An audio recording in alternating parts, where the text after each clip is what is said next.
നമസ്കാരം, ഞാൻ ബൈജു നായർ. നമ്മുടെ ചാനലിലേക്ക് സ്വാഗതം. ഫെയർ ഫ്യൂച്ചർ വെക്കേഷൻസിൻ്റെ സെൽഫ് ഡ്രൈവിംഗ് വേൾഡ് സീരീസിലെ ആദ്യത്തെ ട്രിപ്പിലാണ് ഇപ്പോൾ ഉള്ളത്. ഹുവാഹിൻ എന്ന തായ്ലൻഡിലെ മനോഹരമായ ഒരു ബീച്ച് ഡെസ്റ്റിനേഷനിലാണ്. ഇന്നലെ വൈകിട്ടാണ് നമ്മളിവിടെ വന്നത്. ഇന്നലെ വന്നിട്ട് വലിയ കാര്യമായിട്ടൊന്നും ചെയ്തില്ല. ഈ പൂളിൽ അങ്ങ് കിടന്നു, കുറേ നേരം കിടന്നു. അതിനുശേഷം ഒന്ന് സിറ്റിയിൽ പോയി, ഹുവാഹിൻ സിറ്റിയിൽ പോയി. അവിടെ നൈറ്റ് മാർക്കറ്റ് കാണുക എന്നുള്ളായിരുന്നു ലക്ഷ്യമെങ്കിലും മഴ പെയ്തുകൊണ്ട് അത് നടന്നില്ല.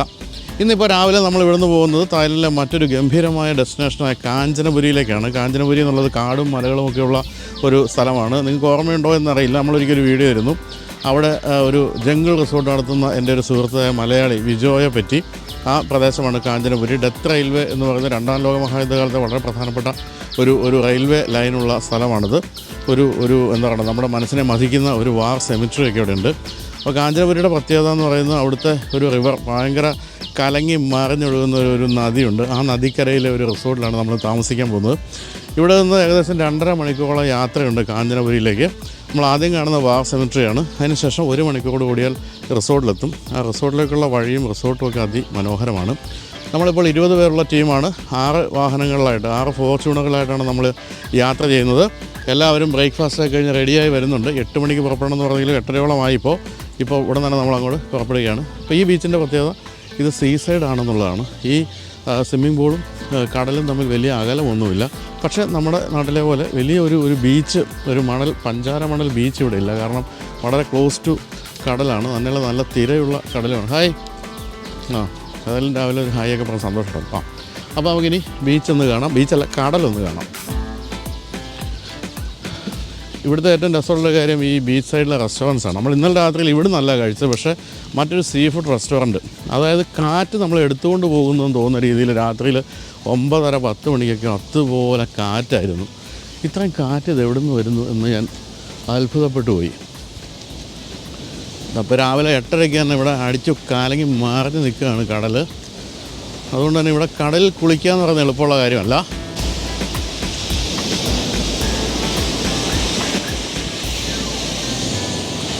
ഇവിടെ നമ്മുടെ അമ്പലക്കുളത്തിലേക്കൊക്കെ ഇറങ്ങുന്ന പോലെ പടി കെട്ടിയിരിക്കുകയാണ്. അല്ലാതെ ഇവിടെ മണലൊന്നുമില്ല. അതിമാരകമായ തിര കണ്ടോ. രാവിലെ കടൽ പ്രക്ഷുബ്ധമാണ് എന്നാണ് പറയേണ്ടത്. അങ്ങേ അറ്റത്ത് നമ്മൾ കാണുന്ന ബിൽഡിങ്സൊക്കെ ഹുവാഹിൻ സിറ്റിയിലെ ബിൽഡിങ്സൊക്കെയാണ്. എന്നാലും ഇവിടെ ഇറങ്ങി കുളിക്കൽ എളുപ്പമുള്ള കാര്യമല്ല. ഹായ്.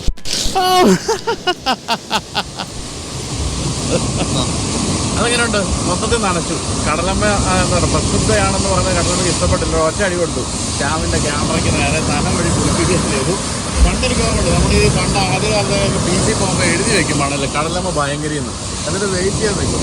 അതുവരെ വലിയ തിരയൊന്നും ഇല്ലെങ്കിൽ അത് എഴുതി കഴിയുമ്പോഴത്തേക്കും കൃത്യമായിട്ട് വന്ന് കടലമ്മ അതങ്ങനെ മാറ്റൊക്കെ പോകും. എന്ന് പറഞ്ഞ പോലെ പ്രക്ഷുബ്ധയാണ് എന്ന് പറഞ്ഞാൽ ഇഷ്ടപ്പെട്ടില്ല. എന്തായാലും സോറി കേട്ടോ, ഞങ്ങൾ ആവർത്തിക്കില്ല. ഒന്നും നനച്ചിട്ടുണ്ട്. അപ്പോൾ ഞങ്ങൾ റൂമിൽ പോയി വന്ന ഡ്രസ്സൊക്കെ മാറ്റിയിട്ട് എല്ലാവരും നമ്മളെ വെയിറ്റ് ചെയ്യണം പോകാൻ വേണ്ടി. അപ്പോൾ നമുക്കിനി വാഹനങ്ങളും നമ്മുടെ കൂടെയുള്ളവരെയൊക്കെയാണ് ഇത് കാണാം. Bye bye.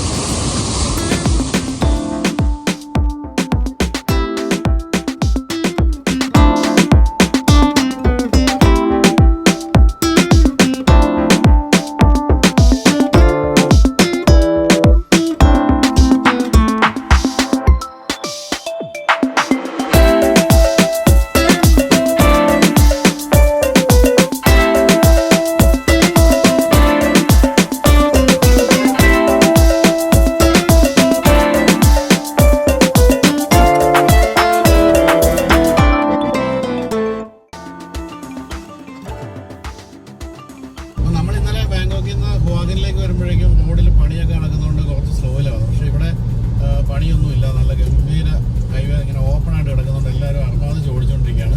120 ആണ് മാക്സിമം സ്പീഡ് റൈറ്റ് ലൈനിൽ. ലെഫ്റ്റ് ലൈനിൽ 100. കാർ നമ്പർ 4 90 ക്രോസ് ചെയ്ത് പോയി സ്പീഡ് ലിമിറ്റ്. നമ്മൾ 100 ആണെങ്കിൽ 90 മതിയാണ് നമ്മുടെ തീരുമാനം. അപ്പോൾ കാഞ്ചനപുരി, നമ്മൾ ഈ പോകുന്ന കാഞ്ചനപുരി രണ്ടാം ലോക മഹായുദ്ധകാലത്ത് ഏറ്റവും കൂടുതൽ ദുരിതം അനുഭവിച്ചൊരു സ്ഥലമാണ്. അതായത് സഖ്യകക്ഷികളുടെ നിയന്ത്രണത്തിലായിരുന്ന ഒരു പ്രദേശമാണ് അവിടെ. അവിടുന്ന് മ്യാൻമാറിലേക്ക് അല്ലെങ്കിൽ ബർമയിലേക്ക് ഒരു റെയിൽവേ ലൈൻ യുദ്ധസാധനങ്ങളെ കൊണ്ടുപോകാൻ വേണ്ടി നിർമ്മിച്ച കഥയാണ് അവിടെ പ്രധാനമായിട്ടും പറയാനുള്ളത്. 1,00,000-ഓളം പേര് അതുമായിട്ട് നിർമ്മാണമായിട്ട് ബന്ധപ്പെട്ട് മരിച്ചു. കാരണം മലമ്പനിയും പിന്നെ കൊടുങ്കാട്ടിലൂടെയുള്ള നിർമ്മാണവും ചെങ്കുത്തായ പാറയെന്ന് പുഴയിൽ വീണ് മരിച്ചല്ലാണ്ട് 1,00,000-ലധികം ആൾക്കാർ മരിച്ചു. അതിലിപ്പോൾ ഓസ്ട്രേലിയ, അമേരിക്ക അങ്ങനെയുള്ള പല സ്ഥലത്തു നിന്നുള്ള യുദ്ധത്തടവുകാരെ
തിരിഞ്ഞ് വേറെ വഴി പോയി. അങ്ങനല്ല, അവർ തിരിഞ്ഞ് നേരായ വഴി പോയി, നമ്മൾ വഴി തെറ്റിപ്പോയി. പക്ഷെ വഴി തെറ്റിയാലും നമുക്ക് വേറൊരു വഴി കൂടെ, മറ്റേ യോദ്ധ സിനിമ പറയുന്ന പോലെ ഷാപ്പിൻ്റെ സൈഡിലെ വഴി കൂടെ വീട്ടിൽ പോകാമല്ലോ എന്ന് പറഞ്ഞ പോലെ ഞങ്ങൾ വേറൊരു വഴി പിടിച്ചു.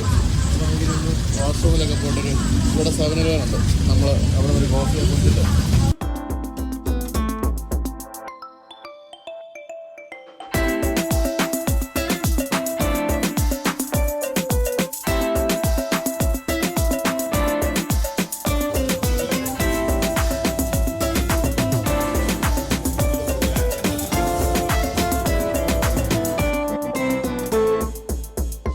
അപ്പോൾ നമ്മുടെ ഇടയ്ക്കൊരു സ്ഥലത്തെ കാപ്പൊടിക്കാൻ നിർത്തി ആമസോൺ കഫേയിൽ.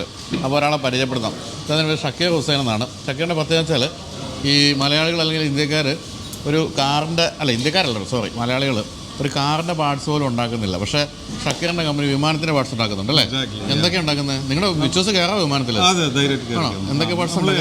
എയർക്രാഫ്റ്റ്സിൻ്റെ പാർട്സുകൾ ഉണ്ടാക്കുന്നത് നാപ്ടെക് എന്ന് പറഞ്ഞ നമുക്ക് കമ്പനി ഉണ്ട്, നമുക്ക് ഹൈദരാബാദ് ബേസ് ആയിട്ട്. എന്തൊക്കെയാണ് പാർട്സ് ഉണ്ടാക്കുന്നത്? സ്പെഷ്യൽ പാർട്സ് അവർ ഓർഡർ ചെയ്യുന്ന പാർട്സുകളൊക്കെ ഉണ്ടാക്കും. ശരി. അപ്പോൾ എയർബസിൻ്റെയും ബോയിങ്ങിൻ്റെ ഒക്കെ ആണല്ലേ? നമ്മളെ മെയിൻ ക്ലയൻറ്റ് എന്ന് പറയുന്നത് HAL ആണ്, ഹിന്ദുസ്ഥാൻ. ശരി. പിന്നെ കുറേ ബിസിനസ് ഉണ്ട്. എന്താ ഐസ്ക്രീം ഒരു ജെലാറ്റോ? അത് ഇറ്റാലിയൻ ഐസ്ക്രീം. നിങ്ങൾ സൗദിയിൽ നിന്ന് കഴിക്കുകയാണെങ്കിൽ അത് ഷക്കീറിൻ്റെ കൈകളിൽ കൂടി കടന്നു പോകുന്നതായിരിക്കും അല്ലേ? എത്ര ഔട്ട്ലെറ്റ്സ് ഉണ്ട്? 15 ഔട്ട്ലെറ്റ്. 15 സൗദിയിൽ എവിടേക്കാണ്? സൗദിയിൽ ജദ്ദ ബേസ്ഡ് ആണ് എല്ലാം. പിന്നെ മക്ക മദീന ഇപ്പോൾ ഒരെണ്ണം പണി നടക്കുന്നുണ്ട്. പിന്നെ IB ഫ്ലൂയിഡ് ഉണ്ടാക്കുന്ന ഒരു കമ്പനി ഉണ്ട്. നാട്ടിലുണ്ട്. പിന്നെ എന്തൊക്കെയുണ്ട് ഉള്ള പറഞ്ഞോ, ഞാൻ ഓരോന്നും ചോദിക്കണ്ട അല്ലേ? ഇത് ടിപ്പ് ഓഫ് ദ ഐസ്ബർഗ് എന്ന് പറഞ്ഞാലേ നമുക്ക് 3 ഫാക്ടറി ഉണ്ട്. പൈപ്പിൻ്റെ മാനുഫാക്ചറിങ് ഉണ്ട്, പിന്നെ ഈ പറയുന്ന ജെലാറ്റോ ഉണ്ട്, പിന്നെ റെസ്റ്റോറൻറ്റ് ഉണ്ട്, സീ ഫുഡ് റെസ്റ്റോറൻറ്റ് ഉണ്ട് സൗദി ബേസായിട്ട്. പിന്നെ ഒരു അറേബ്യൻ ഹൊറൈസൺ എന്ന് പറഞ്ഞിട്ടൊരു ഫോറിൻ ഡയറക്റ്റ് ഇൻവെസ്റ്റേഴ്സിനെ സപ്പോർട്ട് ചെയ്യാൻ വേണ്ടിയിട്ടുള്ളൊരു കമ്പനിയാണ്. ശരി. അങ്ങനെ വലിയ വലിയ സംഭവങ്ങളൊക്കെ ഉള്ള ആളാണ്. എന്തായാലും വിമാനങ്ങളുടെ പാർട്സ് ഉണ്ടാക്കുന്ന മലയാളി എന്ന് പറയുന്നത് സന്തോഷമുള്ള കാര്യമാണ്. അപ്പോൾ ഇനി വിമാനത്തിൽ കയറുമ്പോൾ എല്ലാവരും ഷക്കീർ ഹുസൈനെ സ്മരിച്ചേക്കണം. ഓരോരുത്തർ എന്തൊക്കെയാണ് ചെയ്യുന്നതെന്ന് ചോദിച്ചേക്കാം. അതായത് നമുക്കിവിടെ കാപ്പി എടുക്കുന്ന സമയമുണ്ട്. പേരും പറഞ്ഞ് എന്താണ് ചെയ്യുന്നതെന്ന് പറയാം. സജിത് കുമാർ. ഞങ്ങൾ ഹോട്ടലും റിയൽ എസ്റ്റേറ്റും ആണ്. ഹോട്ടൽ എവിടെയാണ്? മാവേലിക്കര. ഏതാ ഹോട്ടലിന് പേര്? ഹോട്ടൽ ഇന്ദ്രപ്രസ്ഥ. ബാറുണ്ടോ? ബാറുണ്ട്. അവിടെ ചെന്ന മുതലാളിയുടെ പേര് പറഞ്ഞ ഡിസ്കൗണ്ട് തരുന്നതായിരിക്കും. ഹോട്ടലാണ്. കൊച്ചിയിൽ റിയൽ എസ്റ്റേറ്റ്. ശരി. മാവേലിക്കര ബേസ്ഡാണ്. മാവേലിക്കര ബേസ്ഡാണ്. ഞാൻ താമസിക്കുന്നത് കൊച്ചിയിലാണ്. ബ്രദർ താമസിക്കുന്നത് നാട്ടിലാണ്. അതെ. അപ്പോൾ ബ്രദറിനെ കണ്ടാലാണോ ഡിസ്കൗണ്ട് വരുന്നത് അതോ ബ്രദർ അവിടെ ഇരിപ്പുണ്ട് അങ്ങോട്ട് വരാൻ? അപ്പോൾ ഇനി നമുക്ക് ഓവനിലേക്ക് വരാം. ഇത് തിരുവല്ലയിൽ നിങ്ങൾ സ്വർണ്ണം പണയം വയ്ക്കാൻ പോവുകയാണെങ്കിൽ സെൻറ്റ് മേരീസ് എന്നല്ലേ? സെൻറ്റ് മേരീസ് എന്ന് പറയുന്ന ഒരു ഫിനാൻസ് കമ്പനിയാണ്. അവിടെ നിന്ന് സ്വർണ്ണം പണയം വയ്ക്കാൻ പോകുമ്പോൾ ഡിസ്കൗണ്ട് വേണമെങ്കിൽ ഈ മുഖം നോക്കി വെച്ചാൽ മതി അല്ലേ? എത്ര കാലമായി തുടങ്ങിയിട്ട് ഇത്? ഞാൻ ജനിക്കുന്നതിന് മുമ്പേ ഉള്ള 55 വർഷമായി. എന്നിട്ട് എന്തുകൊണ്ടാണ് ഒരു മുത്തൂറ്റാകാതെ പോയേ? നമ്മൾ വേറെ പപ്പാനോട് ചോദിച്ചാൽ വേറെ ബ്രാഞ്ച് ഒന്നുമില്ല, ഉള്ളത് മതി, ഉള്ളത് കൊണ്ട് കഴിയാണല്ലേ? എന്തായാലും ഈ പറഞ്ഞാൽ മുത്തൂറ്റൊക്കെ ജനിച്ച സ്ഥലത്തിന് അടുത്താണ് അല്ലേ? അവിടെ ചെറിയ തോതിലാണെങ്കിലും ചെറിയ തോതൊന്നും ആയിരിക്കില്ല. നമ്മളിപ്പോൾ ആളിനെ കണ്ടിട്ടുള്ളൂ. അവിടെ ചെല്ലുമ്പോൾ അറിയാം തിരുവല്ലയിലെ മൊത്തം സ്വർണ്ണവും ഇവരുടെ സ്ഥാപനത്തിലായിരിക്കും ഇരിക്കുന്നത്. അപ്പോൾ പേര് സുബൈർ. ഞാൻ കുവൈറ്റിലാണ് ഒരു സോഫ്റ്റ്വെയർ കമ്പനി നടത്തുന്നത്. അവിടെ കൊച്ചിയിലും ഓഫീസുണ്ട്. പിന്നെ അതുകൂടാതെ നേരത്തെ പറഞ്ഞ ഇറ്റാലിയൻ ഐസ്ക്രീമിൻ്റെ കുവൈറ്റിൽ സ്വന്തമായിട്ടൊരു ബ്രാൻഡ് 10 നേരത്തെ പറഞ്ഞ ആ ബ്രാൻഡ് പോലെ തന്നെ വേറൊരു ബ്രാൻഡ് ഫ്ലോട്ട് ചെയ്യുന്നു. പേരെന്താ? ജെലാറ്റിക്കോ. ശരി. എല്ലാ ഫ്ലേവറുണ്ട്. അപ്പോൾ 32ഓളം ഫ്ലേവർ ഉണ്ട്. ശരി. എന്തുകൊണ്ടാണ് കേരളത്തിലും ഇന്ത്യയിലൊക്കെ ഒന്നും കൊണ്ടുവരാത്തത്? അത് എക്സ്പെൻസീവ് ആണ്, പ്രീമിയം ടൈപ്പാണ്. അപ്പം അത് എത്രത്തോളം വയബിൾ ആണെന്ന് ഒന്ന് സ്റ്റഡി നടത്തി നോക്കണം. ശരി. ഇപ്പോൾ ഒരു 12 ഔട്ട്ലെറ്റ് ഉണ്ട്. ശരി. ഓക്കെ. അപ്പോൾ ഇനി നമുക്ക് മാവേലിക്കരയിലെ ബാറുടമ ഒന്ന് കാണാം. ഒരു ചേട്ടനും അതിനും കൂടെ വന്നിരിക്കുന്നത്. എത്ര രൂപ വരെ ഡിസ്കൗണ്ട് തരും ഇത് കണ്ടിട്ട് വരുന്നവർക്ക് മദ്യത്തിലും ഫുഡിലും? മദ്യത്തിൽ നമ്മുടെ സർക്കാരിൻ്റെ തീരുമാനങ്ങളാണ്. ശരി. അത് വിട്ടു. അപ്പോൾ തന്നെ കൈ കഴിച്ചു. അപ്പോൾ സ്ഥിരമായിട്ട് അവിടെ തന്നെയാണോ? ഞാൻ ഹോട്ടലിലുണ്ട്, കൊച്ചിയിലും ഉണ്ട്. രണ്ടിടത്തോട്ട് മാറി നിൽക്കുന്നു. കൊച്ചിയിൽ നമുക്ക് മറ്റു ബിസിനസ്സുകളുണ്ടോ? മറ്റു ബിസിനസ്സിലുണ്ട്. റിയൽ എസ്റ്റേറ്റ് ആണോ? അതെ. പിന്നെ ഒരു പുതിയ പ്രൊജക്റ്റ് വരുന്നുണ്ട് മൂന്നാറിൽ. ഹോട്ടലാണ്? അതെ, പുതിയ ഹോട്ടൽ. ഏത് ഭാഗത്താണ്? ടൗണിൽ തന്നെ ആണോ? ശരി. അടുത്ത കൊല്ലത്തേക്ക് ഓപ്പണിംഗ് ആണ്. അത് ഇന്ദ്രപ്രസ്ഥ എന്നാണോ പേര്? അല്ല, തീരുമാനമായിട്ടില്ല. ഓക്കെ. ഇപ്പോഴും പറയൂല്ലോ, പറഞ്ഞ ഡിസ്കൗണ്ട് ചോദിച്ചോടെ ചെന്നാലും. അപ്പോൾ എന്തായാലും ഇത് എന്താണ്, കുറച്ച് പേരായിട്ടുള്ളൂ. നമ്മൾ വഴിതെറ്റി വന്ന 3 വണ്ടിക്കാരായിട്ടുള്ളൂ. ബാക്കിയുള്ളവർ നമുക്കിനി പോകുന്ന വഴി പരിചയപ്പെടാം. അയ്യോ, ഒരാളോട് കണ്ടില്ല, സോറി. തിരുവല്ല തിരുവല്ലയാണ്. തിരുവല്ലയാണ്. ജോർജ് വർഗീസ് എന്നാണ് പേര്. ഞാൻ ഓയിൽ ഫീൽഡിൽ വർക്ക് ചെയ്യും. ഓയിൽ ഫീൽഡ് എന്ന് പറഞ്ഞാൽ ഓയിൽ ഡ്രില്ലിങ്ങിൽ അതിൻ്റെ ഒരു ഡ്രില്ലിംഗ് റിഗിൻ്റെ സൂപ്പർവൈസറാണ്. ശരി, എവിടെയാ സ്ഥലം? ഞാൻ 17 വർഷം ONGC ജോലി ചെയ്തു ഇന്ത്യയിൽ. അത് കഴിഞ്ഞ് 18 വർഷം കുവൈറ്റിൽ. ശരി. ഇപ്പം ലീവിലാണ്? ഇപ്പോൾ ലീവിലാണ്. കുടുംബമൊക്കെ നാട്ടിൽ തന്നെയാണ്? കുടുംബമെല്ലാം നാട്ടിൽ. ഞാൻ ഒറ്റയ്ക്കേ ഉള്ളൂ ജോലിക്ക് പോകുന്നു. മറ്റേ ഒരു മാസം അവിടെ, ഒരു മാസം നാട്ടിലൊക്കെ ആയിട്ട്? 4 ആഴ്ച ജോലി, 4 ആഴ്ച അവധി. ഓക്കെ. അപ്പോൾ ഇനി 17 വേണ്ട 35 കണക്ക് കൂട്ടി അല്ലേ? സർവീസാണ്. വയസ്സ് അത്രയേ ഉള്ളൂ. ജനിച്ചപ്പോഴേ ജോലിക്ക് വന്നു തുടങ്ങി. പിന്നെ വിഘ്നേശാണ് ഇവിടെ ഇരിക്കുന്നത്. അപ്പോൾ ഇനി നമുക്ക് ബാക്കിയുള്ളവരെ വഴിതെറ്റിപ്പോയവരെ പിന്നീട് പരിചയപ്പെടാം അല്ലേ? അവരെ വഴിതെറ്റിപ്പോയെന്ന് നമ്മൾ പറയുള്ളൂ.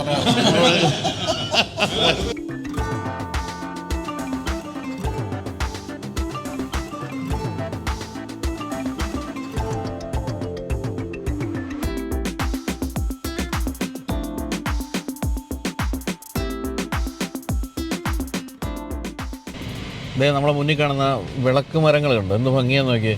നല്ല ഗോൾഡൻ നിറത്തിൽ അതിൻ്റെ നടുക്ക് മുഴുവൻ ലൈറ്റാണ് തൂക്കിയിട്ടിരിക്കുന്നത്. എങ്ങനെയാണ് ഒരു സ്ട്രീറ്റിനെ ഭംഗിയാക്കുന്നതെന്നൊക്കെ കണ്ടാൽ മതി. നമ്മുടെ നാട്ടിലാണെങ്കിൽ ഓരോ കോന്തന്മാർ രാഷ്ട്രീയക്കാരുടെ മുഖം വെച്ചുള്ള പോസ്റ്റർ അടിച്ച് എല്ലായിടത്തും ഒട്ടിച്ച് അല്ല സിനിമാ പോസ്റ്ററും വെച്ച് വൃത്തിയേടാക്കും. ഇതൊക്കെ എന്ത് ഭംഗിയായിട്ട് വെച്ചിരിക്കുന്നതുണ്ടോ. ലെഫ്റ്റ് സൈഡിൽ പോലും നിങ്ങൾ നോക്കിയാൽ അങ്ങനെ പോസ്റ്ററും അത്തരം കാര്യങ്ങളൊന്നുമില്ല. എല്ലാം ഷോപ്പുകളുടെയൊക്കെ ബോർഡൊക്കെ അല്ലാതെ ഒരുത്തൻ്റെയും പടവും ഇല്ല, ഒന്നുമില്ല. മറ്റേത് MB വികസന ഫണ്ട് ഉപയോഗിച്ച് നിർമ്മിച്ച ബസ് സ്റ്റാൻഡ് എന്നും പറഞ്ഞുകൊണ്ട് അവൻ്റെ വീട്ടിൽ നിന്നുണ്ടെന്ന് പൈസയാന്ന് തോന്നും കണ്ടു കഴിഞ്ഞാൽ. അങ്ങനെയൊക്കെയുള്ള സാധനങ്ങളൊക്കെയല്ലേ സാധാരണ വയ്ക്കുന്നത്. ഇതൊന്നുമില്ല, വളരെ നീറ്റ് ആൻഡ് ക്ലീൻ.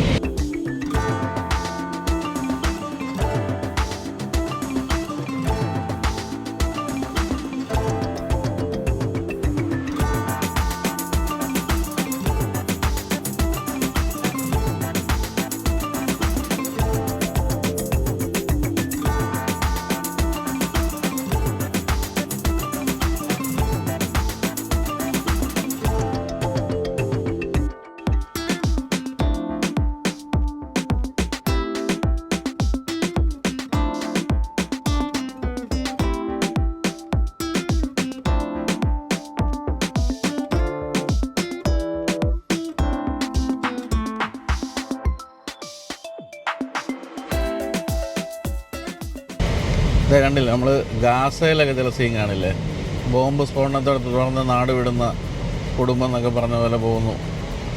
ഇതാണ് ഇവിടുത്തെ പിക്കപ്പ് ട്രക്കുകളുടെ ഒരു ഗുണം. ഇങ്ങനെ കയറിയിട്ടുണ്ടെങ്കിൽ പോകാം എല്ലാവരും. കുഞ്ഞുകുട്ടി പരാധീനങ്ങളെല്ലാം ഉണ്ട്. വയസ്സായ അമ്മൂമ്മയുണ്ട്, എല്ലാവരും ഉണ്ട്.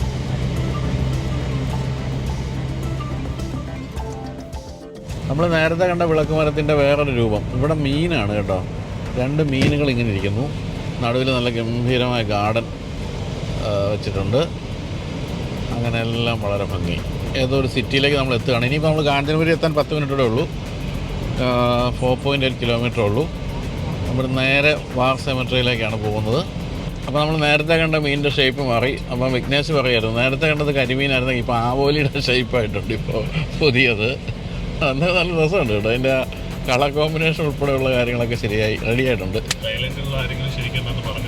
അതെ, തായ്ലൻഡിലെ ആരെങ്കിലും കാണുന്നുണ്ടെങ്കിൽ എന്താണ് സംഭവം എന്ന് പറഞ്ഞു തരിക, എന്ത് മീനാണെന്നൊക്കെ. പിന്നെ നമ്മളിപ്പോൾ കാഞ്ചനപുരി ടൗണിലെത്തി.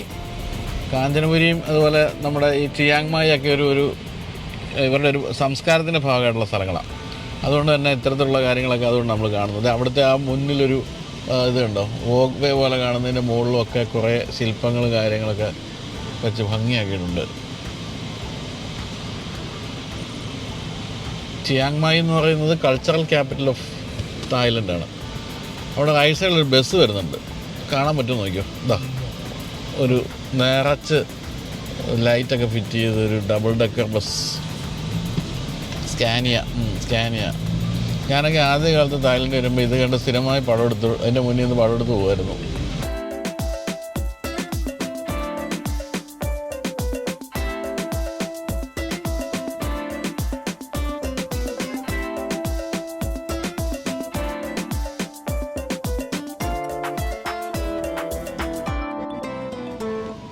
അപ്പോൾ ഇതാണ് നമ്മൾ പറഞ്ഞ കാഞ്ചനപുരിയിലെ വാർ സെമിട്രി.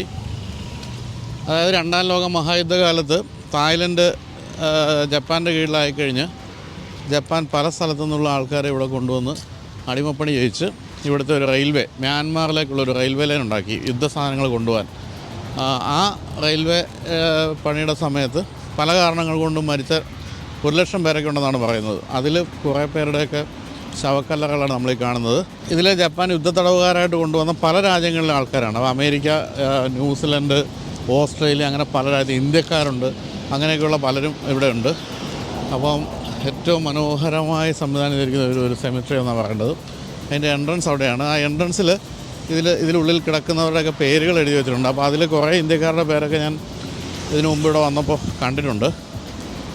അപ്പോൾ എന്തായാലും ഒരു വല്ലാത്ത അവസ്ഥയിലുള്ള മാനസികാവസ്ഥ ഉണ്ടാക്കുന്നൊരു സ്ഥലമാണെന്ന് പറയാം. കാരണം സ്വന്തം രാജ്യത്തിന് വേണ്ടി പോലും അല്ല ഇവരാരും മരിച്ചത്.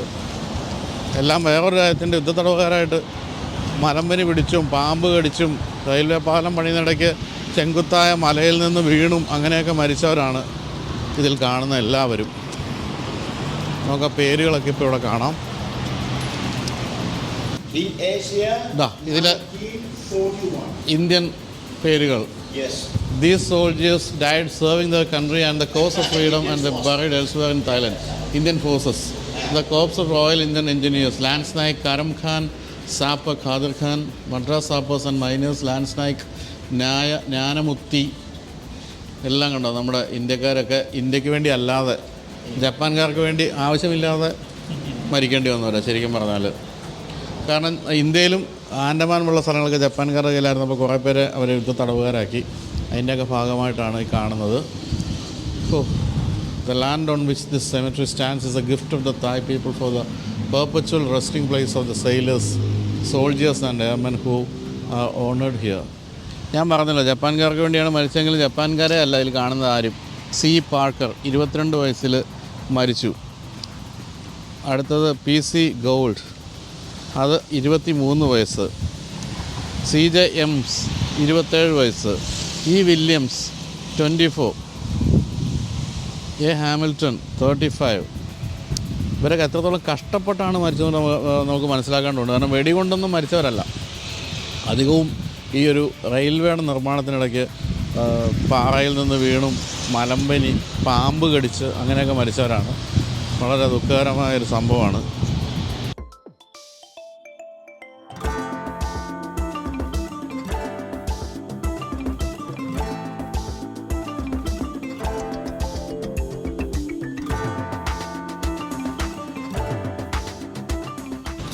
ഇത് വിജോ, നിങ്ങൾ പലരും കണ്ടിട്ടുണ്ടാവും, നമ്മുടെ വീഡിയോ വന്നിട്ടുണ്ട്. വിജോ ഇവിടെ ജനിച്ചു വളർന്ന ആളാണ്.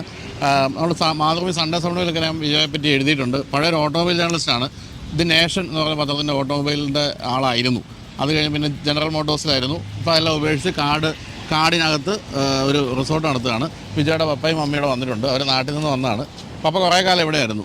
അങ്ങനെയാണ് ഇവരൊക്കെ ഇവിടെ ജനിച്ച് വളർന്നത്. നമ്മളത് കാണാൻ വേണ്ടി വന്നതാണ്. അപ്പോൾ ആരെങ്കിലും കാഞ്ചനപുരി വരുന്നുണ്ടെങ്കിൽ വിജയുടെ കാട്ടിനുള്ളിലെ പാമ്പിനോടൊപ്പം ജീവിക്കണമെങ്കിൽ അവിടെ എന്നാൽ മതി. നമ്മൾ ആദ്യം ഇവിടെ ചെന്നപ്പോഴേ ഞാൻ കുറേ തടിപ്പെട്ടിയൊക്കെ ഇരിപ്പുണ്ട്. തടിപ്പെട്ടിയുടെയൊക്കെ മുകളിൽ നമ്മൾ സംസാരിക്കുക. എല്ലാം കഴിഞ്ഞ് ഞാൻ ചോദിച്ചു, വിജയ പാമ്പൊക്കെ എവിടെയാണ്? അതിന് മുകളിൽ ഞങ്ങൾ ഇരിക്കുന്നത്. ഞാൻ ചാടി എഴുന്നേറ്റ് ഓടിയതാണ് അന്നോട്. അതുകൂടാതെ വിജോ ബാങ്കോക്കിൽ വലിയ ഒരു എന്താ പറയുക, ഒരു 10-25 നില ഉള്ള ഒരു വലിയ അപ്പാർട്ട്മെൻറ്റ് താമസിക്കുക. അതിനകത്ത് മുഴുവൻ പാമ്പായിരുന്നു. അവിടെ മറ്റേ എന്താണ് ബാൽക്കണിയിലൊക്കെ ഇതിനെ ഇട്ടിരിക്കുക. എന്നിട്ട് കുറേ എലിയൊക്കെ ഇട്ട് കൊടുത്ത് തിന്നാൻ വേണ്ടി. അങ്ങനെ ഒരു പാമ്പ് സ്നേഹി ഇവിടുത്തെ വാവ സുരേഷ് എന്നാണ് വിളിക്കുന്നത്. എന്നിട്ട് എങ്ങനെയുണ്ട് ഇപ്പം ജീവിതമൊക്കെ? നന്നായിട്ട് പോകുന്നു. ഇപ്പം ഞങ്ങളുടെ എഡ്യൂക്കേഷൻ സെൻ്ററാണ്. സസ്റ്റൈനബിലിറ്റി ആൻഡ് നേച്ചറാണ് നമ്മുടെ മെയിൻ ഫോക്കസ്. അതിൽ ഉള്ള എഡ്യൂക്കേഷൻ. പിന്നെ ഞങ്ങളുടെ ഏരിയ എന്ന് പറഞ്ഞാൽ ഒരു കാട്ടാന വന്ന് പോകുന്ന ഒരു ഏരിയ ആണ്. അപ്പോൾ ഒരു വൈൽഡ് ലൈഫ് കോറിഡോറാണ് അതിൻ്റെ മെയിൻ ഏരിയ ആയിട്ട് വരുന്നത്. അപ്പോൾ അവിടെ ഒത്തിരി പേര് ലോകത്തിന് ചുറ്റും ഇപ്പോൾ US നിന്നും UK നിന്നും അങ്ങനെയുള്ള സ്വിറ്റ്സർലൻഡിൽ നിന്ന് അങ്ങനെ ഓരോ ആൾക്കാർ വന്ന് പഠിക്കുന്നുണ്ട് ഇതിനെപ്പറ്റി. എങ്ങനെയായി കോൺസർവേഷൻ ചെയ്യുന്നത്, എങ്ങനെ സസ്റ്റൈനബിൾ ആയിട്ടൊരു ഹൗസ് സെറ്റപ്പ് ചെയ്യുന്നതെന്നുള്ള അർത്ഥം ചെയ്യുന്നുണ്ട് അവിടെ. നന്നായിട്ട് പോകുന്നു. അവിടെ ഏറ്റവും വലിയ ഗുണം മൊബൈലിന് റേഞ്ച് പോലും ഇല്ലെന്നുള്ളതാണ് അല്ലേ? ഇപ്പം എല്ലാം എപ്പോഴും റേഞ്ച് ആയോ? എന്തായാലും അങ്ങനെ മനസ്സുള്ളവർക്ക് പോയി നിൽക്കാൻ പറ്റുന്ന സ്ഥലം, അല്ലാതെ ഒരു സാധാരണ റിസോർട്ടിൻ്റെ സെറ്റപ്പ് ഒന്നുമല്ല. പ്രകൃതിയോട് അങ്ങേയറ്റം ചേർന്നുണ്ട്. കൂടുതൽ അറിയണമെങ്കിൽ നമ്മൾ വീഡിയോ ചെയ്തിട്ടുണ്ട്, നമ്മുടെ ചാനലിൽ കിടക്കുന്നുണ്ട്. കഴിഞ്ഞാണ് വന്നപ്പോൾ നമ്മൾ ചെയ്തത് അല്ലേ? അപ്പോൾ അങ്ങനെ വിജയുടെ റിസോർട്ടിനെ പറ്റി അറിയാൻ പറ്റും. അപ്പോൾ എന്തായാലും all the best. Thank you. ഞങ്ങൾക്ക് ഇനി കുറേ ദൂരം പോകാനുണ്ട്. അപ്പോൾ താങ്ക് യു. ആ എല്ലാ ഫോറിനേഴ്സും അവിടെ വന്നാ കുളിക്കാൻ വരുന്നത്. കുളിക്കാൻ പറ്റത്തില്ല അല്ലേ? ആണല്ലേ ആണല്ലേ. ഇവരിപ്പോൾ താമസിക്കുന്ന വിജയുടെ റിസോർട്ട് തൊട്ടടുത്തൊരു വീടുണ്ട് വിജയ്ക്ക്. അവിടെയാണ് ഞാൻ അവിടെ പോയി കഴിഞ്ഞ തവണ വന്നപ്പോൾ കണ്ടത്. അന്ന് അവിടെ 3-4 വോളണ്ടിയേഴ്സൊക്കെ താമസിക്കുന്നുണ്ടായിരുന്നു.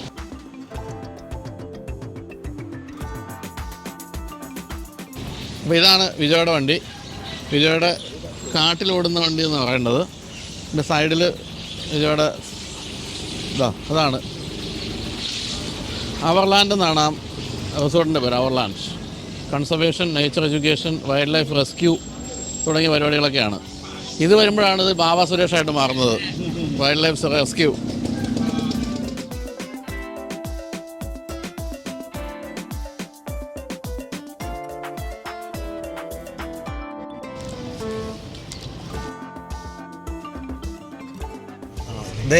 നമ്മളാ പോകുന്ന വണ്ടിയുണ്ട്, പഴയ ബെൻസ്, പുക തള്ളി പോവാണ്.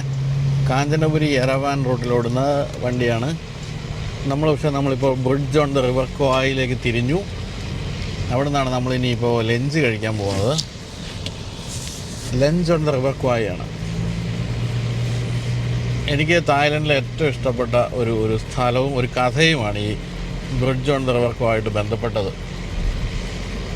അനേക ലക്ഷം ആൾക്കാരുടെ കണ്ണുനീരും ഒക്കെ അതിനകത്തുണ്ട് ആ കഥയിൽ. പിന്നെ ലോകപ്രശസ്തമായ സിനിമയ്ക്ക് ആധാരമായ സംഭവം നടന്ന സ്ഥലം, അങ്ങനെ കുറേ പ്രത്യേകതയുണ്ട്. പിന്നെ മൊത്തത്തിൽ എനിക്ക് ഹൈ റേഞ്ചസ് ഇഷ്ടമായതുകൊണ്ട് ഇവിടെ ഒരു ഹൈ റേഞ്ചിൻ്റെതായ കെട്ടും മട്ടുമാണ് എല്ലായിടത്തും.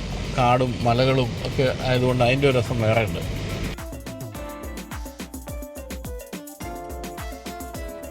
അപ്പോൾ നമ്മളിപ്പം ഡെത്ത് റെയിൽവേയുടെ പാലത്തിലേക്ക് പ്രവേശിക്കാൻ പോവാണ്. Bridge over the ക്വായി.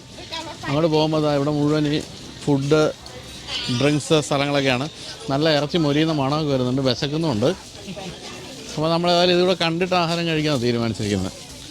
അപ്പോൾ ഇതാണ് ആ പ്രസിദ്ധമായ പാലം. 1945 ബോംബിട്ട് തകർക്കപ്പെട്ട ബ്രിഡ്ജ് ഓവർ ദ റിവർ ക്വായി. ഇതുവഴിയാണ് ടൂറിസ്റ്റിന് ഇപ്പോൾ ഓടുന്നത്. കുറച്ച് ദൂരം ഓടും. അതിലും മ്യാൻമാറിലേക്കുള്ള പാത ഇപ്പോൾ ഓപ്പണല്ല, പകുതി വെച്ച് അവസാനിക്കും.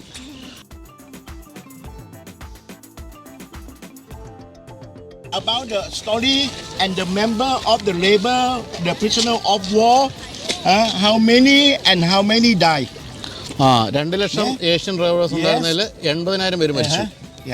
ബ്രിട്ടീഷുകാർ 30,000 ഉണ്ടായതിൽ 6,540 മരിച്ചു. ഡച്ചുകാർ 18,000 ഉണ്ടായത് 2,830 മരിച്ചു. ഓസ്ട്രേലിയൻ 13,000 ഉണ്ടായത് 2,710 മരിച്ചു. അമേരിക്കൻ 700 ഉണ്ടായിരുന്നത് 356. ജാപ്പനീസും കുറേയും കൂടെ 15,000. ഇന്ത്യക്കാരുടെ പേര് പറയുന്നില്ല, ഇന്ത്യക്കാർക്കൊരു വിലയില്ലേ. ഇന്ത്യൻസും മരിച്ചല്ലോ. ഏഷ്യൻസും മൊത്തത്തിൽ പറയായിരുന്നു. അവിടെ മ്യാൻമാറിലേക്കുള്ള ഈ ഒരു പാതയാണ് അവർ റെയിൽവേ ലൈൻ ഉണ്ടാക്കിയത്.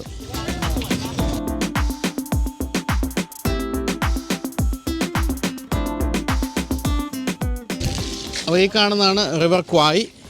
ഇത് പാലവും. ഇപ്പോൾ എല്ലാം പുനർനിർമ്മിച്ച് നല്ല സ്റ്റൈലും പാലമാക്കി. പിന്നെ താഴെയൊക്കെ ഈവനിങ്ങിൽ നല്ല രസമാണ്. റെസ്റ്റോറൻറ്റ്സ് എല്ലാം ഓപ്പൺ ആവും. വൈകുന്നേരങ്ങളിൽ ഫ്ലോട്ടിംഗ് റെസ്റ്റോറൻറ്റ്സ് എല്ലാം ഓപ്പൺ ആവും. ഈ ക്വായ് നദിയുടെ കരയുള്ള റിസോർട്ടിലാണ് നമ്മൾ താമസിക്കാൻ പോകുന്നത്. അപ്പോൾ നമുക്ക് കൂടുതൽ അവിടെ നിന്ന് നമുക്ക് ഷൂട്ട് ചെയ്യാൻ തോന്നുന്നു. ഇതുവഴി എൻ്റെ ഓർമ്മ ശരിയാണെങ്കിൽ ദിവസത്തിൽ 2 ട്രെയിനോ മറ്റോ ഉള്ളൂ ഇപ്പോൾ.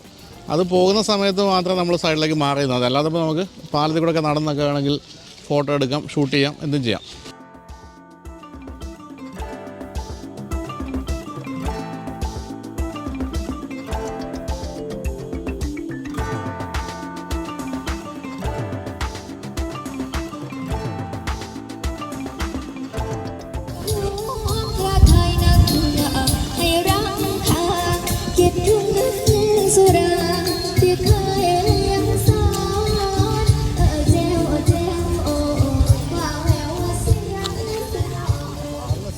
നമ്മളിപ്പോൾ ഇവിടെ റിവർ ക്വായ് ബ്രിഡ്ജിൻ്റെ താഴെയുള്ളൊരു റെസ്റ്റോറൻറ്റിൽ ഉച്ചഭക്ഷണം കഴിക്കാൻ വേണ്ടി കയറിയിരിക്കുകയാണ്.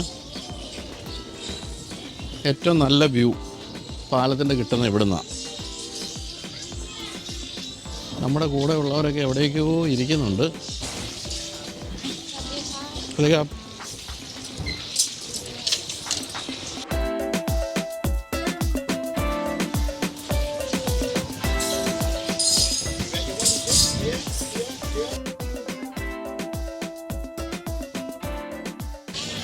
Four seafood fried rice.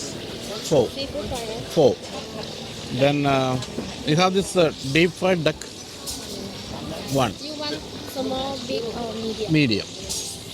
ഒരു ഫുൾ ഡക്കാണോ അത്? അല്ലല്ല ഇത്ര rice medium. ആ medium 4 1 deep fried duck 2 this 2 നമ്മുടെ നാട്ടിൽ പതിവില്ലാത്തൊരു സാധനം കണ്ടോ, ഇത് താറാവ് ഫ്രൈ ആണ്. നമ്മുടെ നാട്ടിൽ താറാവിൻ്റെ ഫ്രൈ ഇങ്ങനെ കാണാറില്ല.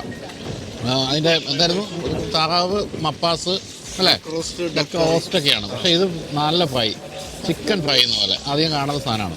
അത് നമ്മൾ ഇതിനോട് കഴിക്കാൻ തീരുമാനിച്ചിട്ടുണ്ട്. പിന്നെ സീ ഫുഡ് ഫ്രൈഡ് റൈസ്, അതിനകത്ത് സ്ക്വിഡ്, പ്രോൺസ് അങ്ങനെയുള്ള എല്ലാ സാധനങ്ങളും നമ്മുടെ സ്ഥിരം സാധനം ഇവിടുത്തെ.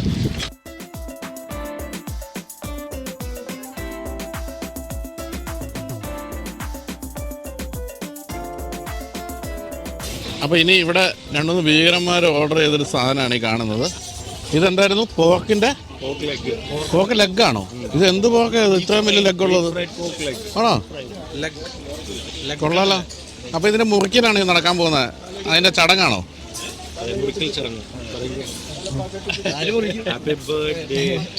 ടു ദ പോർക്ക് ആണോ? എന്നാ മുറിച്ചൊന്ന് കാണട്ടെ. ഇത് ഭയങ്കര മനക്കെട്ടിയുള്ളതൊക്കെ ഇത് കഴിക്കാൻ പറ്റും, ഒരു അത്ര വലുതാണ്, ഭയങ്കര ഈസി അല്ലേ? ഈ തായ്ലൻഡിലെ ഇറച്ചിയുടെ ഏറ്റവും വലിയ ഗുണം ഞാൻ കണ്ടത് ഭയങ്കര സോഫ്റ്റ് ആയിരിക്കും. കാഴ്ചകളൊക്കെ ഭയങ്കര ഫ്രൈ എന്ന് തോന്നുമെങ്കിലും ഇവർ നന്നായിട്ട് വേവിച്ചിട്ടാണ് തോന്നുന്നത് ഫ്രൈ ചെയ്യുന്നത്. അടിപൊളി.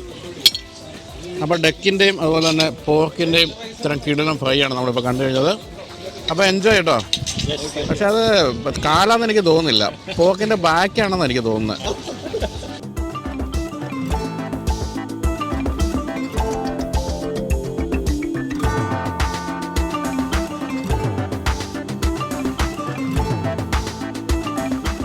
ബ്രിഡ്ജ് ഓവർ ദ റിവർ ക്വായിലൂടെയുള്ള ട്രെയിൻ ഇങ്ങോട്ട് വരികയാണ്, ടൂറിസ്റ്റ് ട്രെയിൻ. അതായത് അവിടെ മല മടക്കുകളിലുള്ള യാത്രയെല്ലാം കഴിഞ്ഞിട്ട് ഇവിടുത്തെ അവസാന സ്റ്റേഷനിലേക്ക് എത്തുകയാണ്.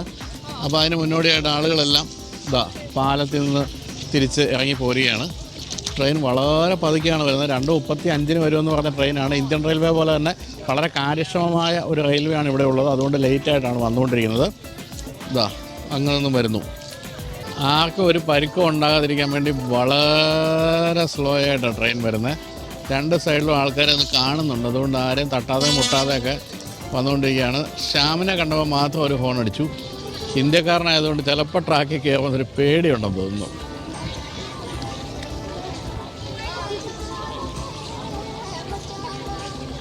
ഇവിടെ ഇപ്പോഴും ഡീസലാട്ടോ, മറ്റൊന്നും ആയിട്ടില്ലെന്ന് തോന്നുന്നു, ഇലക്ട്രിക് ഒന്നും ആയിട്ടില്ല.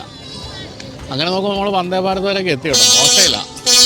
ഒന്ന് വന്ന് നോക്കിക്കോ, പിന്നെ സൈഡ് വല്ലതും തട്ടാതിരിക്കുക. ഇത് പക്ഷേ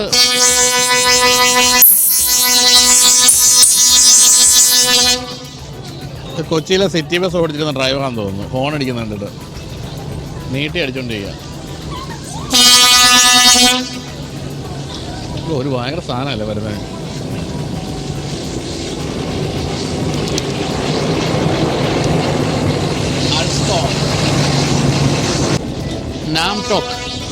നാംടോക്ക് എന്ന് പറയുന്ന സ്ഥലം വരെയാണ് ഇത് പോകുന്നത്. ടോൺപുരി എന്ന് പറയുന്ന സ്ഥലത്തു നിന്നും നാംടോക്കിലാണ് ഇതിൻ്റെ യാത്ര അവസാനിക്കുന്നത്. അവിടെ തൊട്ട് അങ്ങോട്ട് മ്യാൻമാറിലേക്കുള്ള പാളം മുഴുവൻ ഇപ്പോൾ കാട് കയറിയൊക്കെ പോയി, ഒന്നുമില്ല ഇപ്പോൾ അവിടെ. അതുകൊണ്ട് തന്നെ നാംടോക്ക് വരെ പോയിട്ട് അവസാനിക്കുകയാണ്. ഇതെല്ലാം എന്താ പറയുക, ട്രെയിൻ യാത്ര കഴിഞ്ഞ് വരുന്നവരാണ്, ഉള്ളിലിരിക്കുന്നവരൊക്കെ. അങ്ങനെ അതും കഴിഞ്ഞു. ഞാൻ 2004 ആദ്യമായിട്ട് ഇവിടെ ഈ ബ്രിഡ്ജ് ഓൺ ദ റിവർ ക്വായിൽ വരുന്നത്. അന്നൊന്നും തായ്ലൻഡ് ഒരു സ്ഥിരം ഡെസ്റ്റിനേഷൻ ഒന്നും ആയിട്ടില്ലായിരുന്നു, 20 വർഷമായല്ലോ. അന്ന് ഈ ഒരു റെയിൽവേ പറ്റി അറിയാവുന്നവർ വളരെ കുറവായിരുന്നു വെളിയിലൊക്കെ.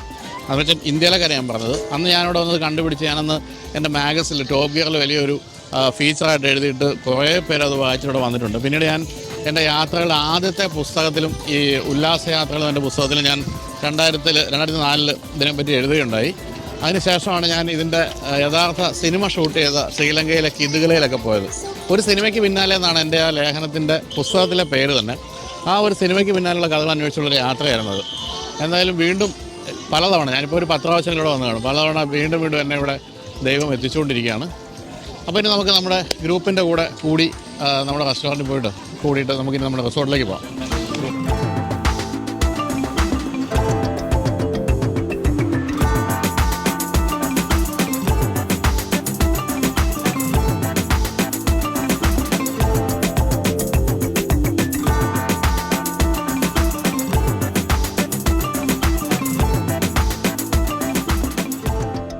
ഈ കിടക്കുന്ന ഇവിടുത്തെ ഒരു വാമ്യൂസിയാണ്. വാമ്യൂസി കാണുന്ന ഈ ട്രെയിൻ ജപ്പാൻകാർ ഇവിടെ ഈ നമ്മളിപ്പോൾ കണ്ട ബ്രിഡ്ജിലൂടെ ഓടിച്ചിരുന്ന ട്രെയിൻ തന്നെയാണിത്. ഒറിജിനൽ ട്രെയിനാണ്. അതാണ് ഇവിടെ കിടക്കുന്നത്. അതായത് 45 കാലത്തൊക്കെ ഓടിയിരുന്ന ട്രെയിനാണിത്.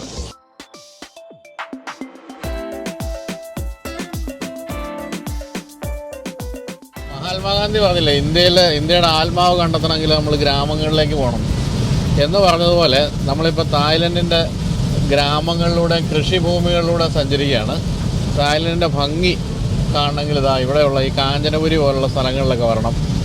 എത്ര മനോഹരമായ കൃഷിയിടങ്ങളും അതിൻ്റെ ബാക്ക്ഗ്രൗണ്ടിലൊക്കെ മലനിരകളും ഒക്കെ ആയിട്ട് നല്ല ഭംഗിയാണ്. നമ്മളിപ്പോൾ ഈ വഴി കൂടെ നേരെ നമ്മുടെ റിസോർട്ടിലേക്കാണ് പോകുന്നത്. മറ്റൊരു തമാശ, നമ്മൾ റിവർ ക്വായ് ബ്രിഡ്ജിൻ്റെ അവിടെ നിന്ന് ഒരു ബോട്ടിൽ കയറിയാൽ 15 മിനിറ്റ് കൊണ്ട് നമുക്ക് റിസോർട്ടിലെത്താം. കാരണം റിവർ ക്വായുടെ നദിയുടെ സൈഡിലാണത്. പക്ഷേ നമ്മൾ റോഡിൽ കൂടെ പോകാൻ തീരുമാനിച്ചുകൊണ്ട് 88 കിലോമീറ്റർ സഞ്ചരിച്ച് 1.5 മണിക്കൂറാണ് എത്താൻ പോകുന്നത്. അപ്പോൾ അത്രയും ദൂരം റോഡിൽ കൂടെ പോകണം, 15 മിനിറ്റ് നദിയിൽ കൂടെ പോകേണ്ട ദൂരത്തിലേക്ക്. അങ്ങനെ നമ്മൾ പോയിക്കൊണ്ടിരിക്കുകയാണ്. നമ്മുടെ കോൺവോയ് ആയിട്ട് നമ്മുടെ മറ്റ് വാഹനങ്ങളെല്ലാം തൊട്ട് പിന്നിൽ തന്നെ ഉണ്ട്.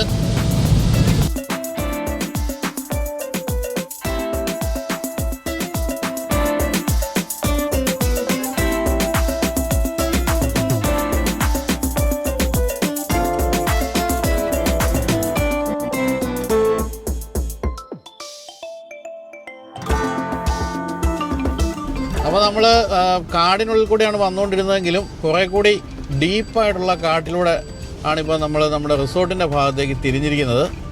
അതിമനോഹരമായ കാട്. നമ്മുടെ അതിരപ്പള്ളിയിലൊക്കെയുള്ള റോഡുകളെ ഓർപ്പിക്കുന്ന റോഡാണ്. 2 സൈഡിലും മുളം കാടുകളൊക്കെ ഉണ്ട്. അപ്പോൾ നമ്മൾ ഇന്ന് താമസിക്കാൻ പോകുന്ന റിസോർട്ടിലേക്ക് ഇനിയിപ്പോൾ 1 കിലോമീറ്റർ ദൂരമേ ഉള്ളൂ. അത് റിവർ ക്വായുടെ സൈഡിലുള്ള ഒരു റിസോർട്ടാണ്.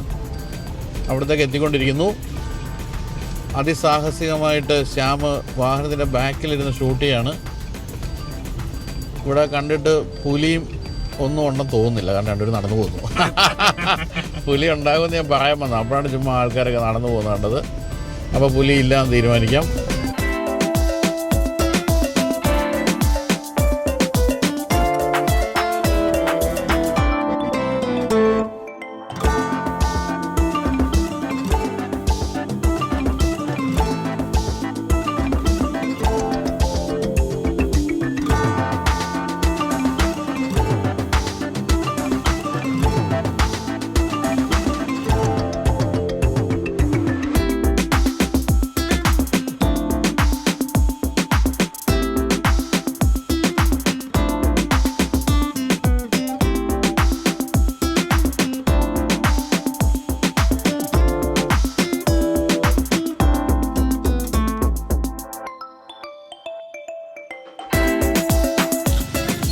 അപ്പോൾ നമ്മുടെ സാധനങ്ങളൊക്കെ ആ വണ്ടിയിൽ കൊണ്ടുവന്നു. നമ്മൾ ലോബിയിലേക്ക് നടക്കുകയാണ്. ഇത് കാണുമ്പോൾ എനിക്ക് ഓർമ്മ വരുന്നത് മസായിമാരയിലൊക്കെ നമ്മൾ താമസിച്ച ഫോറസ്റ്റ് ലോഡ്ജുകളെ ഓർപ്പിക്കുന്ന രീതിയിലുള്ള ഒരു റിസോർട്ടിലാണിത്. അതായത് പച്ചപ്പ്, ഭംഗിയുള്ള ബിൽഡിങ്സ്, പ്രകൃതിയോട് ചേർന്ന് നിൽക്കുന്ന ആംബിയൻസ്, തകർപ്പൻ സാധനമാണ്.